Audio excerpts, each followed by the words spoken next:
আল্লাহ তাআলা যদি আপনার থেকে কিছু কেড়ে নেয়, বুঝে নেবেন সেটা আপনার জন্য ভালোর চাইতে ক্ষতির সম্ভাবনা বেশি বলে রব সেটা কেড়ে নিয়েছেন।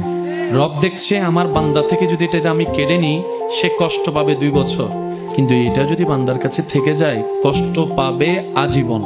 এমন মা বাবা কি আছে যে সন্তানের খুশিতে খুশি হতে পারে না? এমন মা বাবা তো নেই। তা আমরা মা বাবা যারা আছে, সন্তানের মা বাবা, এই সন্তানের মা বাবারা সব সময় চেষ্টা করে সন্তানের ইচ্ছাগুলো পূরণ করার জন্য। সন্তানের ইচ্ছা পূরণ করার চেষ্টা করে, স্বপ্ন পূরণ করার চেষ্টা করে। কিন্তু ক্লাস 4 এর সন্তান যদি বলে বাবা আমাকে একটা আইফোন দাও, দিবে? বলেন না দিবে? সামর্থ্য থাকার পরও দিবে? কেন?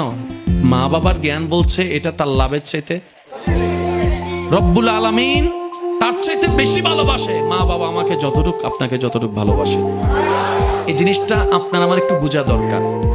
রব সেটাই দেয়, সেটা বান্দার জন্য, যেটা বান্দার জন্য কল্যাণ।